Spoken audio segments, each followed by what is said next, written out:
আসসালামু আলাইকুম। এবারে ভিডিওতে দেখতে পারবেন পোর্টেবল পাওয়ার সাপ্লাই অর্থাৎ মাল্টিবোর্ড মাল্টি ফাংশন বোর্ড। এখানে এসি ডিসি উভয় কাজ করে। উভয় লাইন দিয়ে আমরা কন্ট্রোল করতে পারি বিভিন্ন লাইট এবং বিভিন্ন অ্যাম্প্লিফায়ার, বিভিন্ন এসি ডিভাইস। আমরা এখান থেকে লাইভ প্রোগ্রাম করতে পারি। নিজের হাতে বানানো এই পোর্টেবল পাওয়ার সাপ্লাই কীভাবে কাজ করে সেই সম্পর্কে ভিডিও দেখবেন এই ভিডিওতে। এখানে দেখতে পাচ্ছেন আমাদের ফ্রন্ট সাইডে এখানে একটি সুইচ আছে। এটি হচ্ছে ডিসি অন অফ করার জন্য মেইন সুইচ বলতে পারেন। করলে এই সার্কিট ব্রেকারটি অন করলে এসি ইনপুট অন হবে, আর এখানে আমাদের ভোল্টেজ শো করবে, কত ভোল্টেজ আছে এসি সেটি শো করবে এই মিটারে। এটি যখন অন করব তখন এভাবে কাজ করবে। বড় বড় সাউন্ড সিস্টেমে ওনারা এরকম ধরনের পোর্টেবল পাওয়ার সাপ্লাই ব্যবহার করার কারণ হচ্ছে বিভিন্ন সময় কারেন্টের ভোল্টেজ ওঠানামা, লো ভোল্টেজ, হাই ভোল্টেজ, এগুলো কন্ট্রোল করার জন্য এবং দেখার জন্য কত ভোল্ট আছে বর্তমানে, সেটির জন্য এই ডিভাইসটি তৈরি করা হয়, লাইভ প্রোগ্রামে ব্যবহার করা হয়। এছাড়াও আমি এখান থেকে অন্য সুবিধা পেতে পারি, যেমন এসি মাল্টিপ্লাগ হিসেবে কাজ করবে, আবার ডিসি হিসেবে আমরা এখানে সেট আপ করতে পারবো, বিভিন্ন ব্যাটারি ভোল্টেজ পরিমাপ করতে পারবো এবং অ্যাম্পিয়ার, কত অ্যাম্পিয়ার বিদ্যুতে সেই ডিভাইসটি চলতেছে সেটি আমরা এখান থেকে লাইভ মনিটরের মাধ্যমে দেখতে পারবো। চলুন বন্ধুরা এটি কিভাবে কাজ করে আপনাদের দেখাই। এখানে প্রথমে দেখতে পাচ্ছেন একটি সুইচ, এটি ডিসি অন অফ করার সুইচ। আমরা যদি এখান থেকে 12 ভোল্ট ইন করি, এখানে পজিটিভ এবং নেগেটিভ ইন করলে এখানে লাইন চলে আসবে। যখন সুইচটি অন করব তখন ভোল্ট মিটার অন হবে এবং এখানে দেখতে পাচ্ছেন সকেট, এখানেও লাইন চলে আসবে। এই সুইচটি চাপ দিলে এখানে 12 ভোল্ট আউটপুট হবে। আর এখানে এই 4টি সুইচ দেখতে পাচ্ছেন এবং একটি পিউজ ব্যাটারির সাথে লাগানো। আর এই 4টি সুইচ দিয়ে এখানে দেখতে পাচ্ছেন কানেক্টর, এখানে কমান্ড রেখে, কালোটি কমান্ড রেখে এখানে কমপক্ষে 4টি বাল্ব সেট করা যাবে, 4টির জন্য 4টি, এবং কমানের কালো যে নেগেটিভ প্যান্ট এখানে শর্ট হবে আর 4টি সুইচে কাজ করবে এভাবে। সেজন্য আমরা 1 নম্বর পিনে লাগিয়ে নিয়েছি। আর উপরে দেখতে পাচ্ছেন ইন্ডিকেটার যখন এখানে দুটো লাইন ঢোকানো যাবে, যেমন জেনারেটর লাইন এবং এসি লাইন। যখন জেনারেটর লাইন থাকবে অন করব তখন জেনারেটর লাইন অন হবে এবং এসি কারেন্ট থাকলে কারেন্ট চলবে এবং কারেন্ট চলে গেলে এটি নিভে যাবে। এটি ইন্ডিকেটর ল্যাম্প বোঝার জন্য কারেন্ট আছে কিনা এবং এখন বর্তমানে কোন পাওয়ার সাপ্লাইটি চলতেছে সেটি বোঝার জন্য। আর এখানে দেখতে পাচ্ছি ইনপুট, এখানে আমরা ইনপুট করব এসি 220 ভোল্ট। এখানে ইনপুট করলে এই সার্কিট ব্রেকার হয়ে এই সকেটগুলোয় আমরা লাইন পাবো।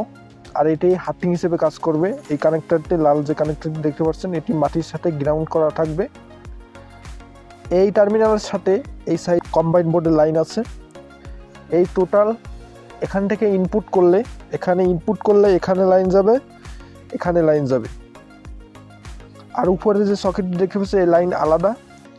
আর এই সুইচটির কাজ হচ্ছে, এই যে সকেট দেখতে পাচ্ছেন 3টি আর উপরে একটি, 4টি সকেটের মেইন সুইচ এটা।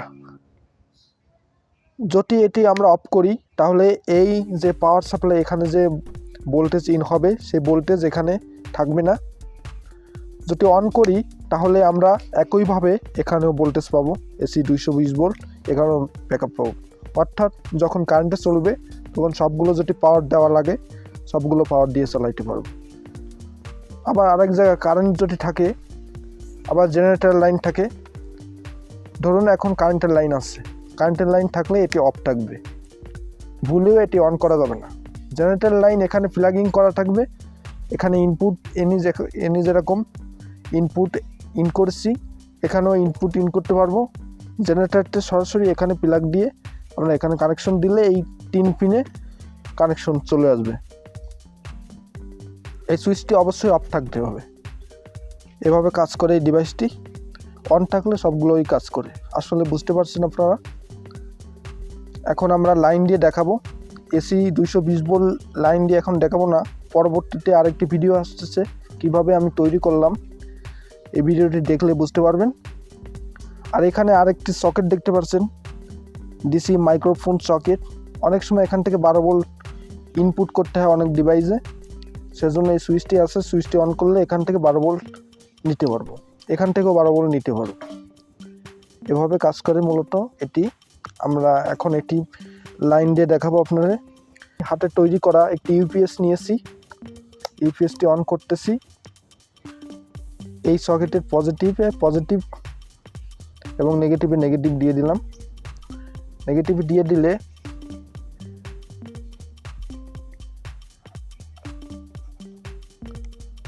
এখন দেখতে পাচ্ছেন অন হয়ে গেছে। আমরা যদি সুইচটি অফ করে দিই তাহলে অফ হয়ে যাচ্ছে, এখান থেকে কোনো আউটপুট বের হবে না। এই সুইচ চাপ দিলেও আলো জ্বলতেছে না, দেখতে পাচ্ছেন এটা আউটপুট, এই আলোটি জ্বলে। আমরা যদি অন করি তাহলে দেখতে পাচ্ছেন এই সুইচটি দিলে এখানে আলো জ্বলতেছে। 0.02 অ্যাম্পিয়ার করে খরচ হচ্ছে এই বাল্বটি জ্বলার কারণে। এখন যদি অফ করে দিই তাহলে 0 অ্যাম্পিয়ার দেখাচ্ছে। তেমনিভাবে আমরা এখানে যদি চাপ দিই আমাদের পিছনের লাইটগুলো জ্বলবে। পিছনের লাইটগুলো আপনাদের দেখাচ্ছি, সবকটার নেগেটিভ এখান থেকে যাবে। আমরা যদি এখন সুইচটি অন করি, পাওয়ার সাপ্লাই কর্ডটি খুলে গেছে, আমরা পাওয়ার সাপ্লাই কর্ডটি দিয়ে দিলাম।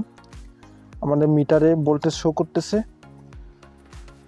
এখন যদি সুইচটি অন করি তাহলে লাইটটি জ্বলবে। এই পাশে দেখতে পাচ্ছেন লাইটটি জ্বলতেছে।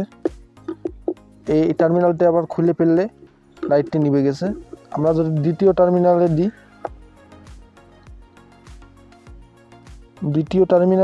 দ্বিতীয় সুইচ অন করি তাহলে লাইটটি জ্বলতেছে, দেখতে পাচ্ছেন। দ্বিতীয় সুইচটি অফ করে আমরা যদি তৃতীয় সুইচ দিই, আমরা এখানে দিলেই এই আলোটি জ্বলতেছে, দেখতে পাচ্ছেন। আবার চতুর্থটি এখানে আমরা কানেকশন করলে, আমরা যদি তৃতীয় সুইচ অফ করে চতুর্থ সুইচ অন করি তাহলে এই পাশে লাইট জ্বলতেছে, দেখতে পাচ্ছেন।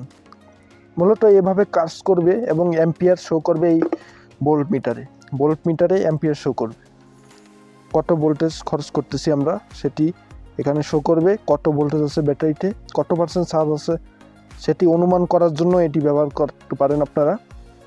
ভালো একটি ভোল্ট মিটার। এটির সিঙ্গেল ভিডিও দেওয়া আছে আমাদের ইউটিউব চ্যানেলে, কিভাবে কাজ করে এবং কিভাবে কানেকশন করতে হয় সেই ভিডিওটি পাবেন আই বাটনে। কত অ্যাম্পিয়ার করে নিচ্ছে সব দেখা যাবে। এখানে স্ট্রং ব্যাটারি ডিসি সাপ্লাই নেওয়ার জন্য এখানে কানেক্টর সিস্টেম করে দিয়েছি এখানে। এখন যদি আবার লাইটটি জ্বালাই দেখতে পাচ্ছেন 10 ভোল্ট দেখাচ্ছে, 12.6 ভোল্ট দেখাচ্ছে। আশা করি বুঝতে পারছেন। এটি সার্কিট ডায়াগ্রাম সহ কিভাবে তৈরি করলাম সেটি ভিডিও আসতেছে সামনে, আমার চ্যানেলে নজর রাখুন তাহলে বুঝতে পারবেন। অবশ্যই ভিডিওটি ভালো লাগলে সাবস্ক্রাইব করে সাথে থাকবেন। এরকম নিত্য নতুন ভিডিও দেখতে লাইক করে আমাদের সাথে থাকবেন এবং শেয়ার করতে ভুলবেন না। ভিডিও দেখতে আমাদের সাথে সবসময় কানেক্টেড থাকবেন। ফেসবুক পেজ হাসিব জোন 909, এখানেও কানেক্ট থাকতে পারেন, আমাদের অফিসিয়াল ফেসবুক পেজ।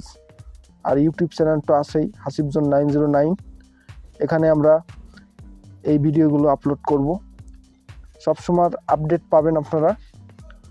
আর এটি নিয়ে সামনে লাইভ প্রোগ্রাম আছে আমাদের, সেই প্রোগ্রামের ভিডিওটি দেখবেন। আশা করি বুঝতে পারছেন আপনারা। আর এটি সার্কিট ডায়াগ্রাম সহ আরেকটি ভিডিও আসতেছে সামনে, আপনারা কমেন্টের মাধ্যমে জানাবেন ভিডিওটি কেমন লাগছে। এরকম ডিভাইস আপনারা কি তৈরি করতে চান তাহলে আমার সাথে যোগাযোগ করতে পারেন। আমি আরও সুন্দরভাবে এই ডিভাইসগুলো তৈরি করব।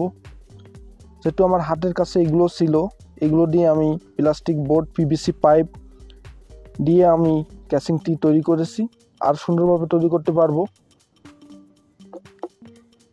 চেষ্টা করলে আরও সুন্দরভাবে তৈরি করতে পারবো। এখানে যদি স্প্রে রং করে দিই, স্প্রে রং করে দিলে খুব সুন্দর দেখাবে। চারিপাশে রং করে দিব ঘষে, তাহলে আরও সুন্দর দেখাবে। ধন্যবাদ সবাইকে ভিডিওটি দেখার জন্য। আল্লাহ হাফেজ।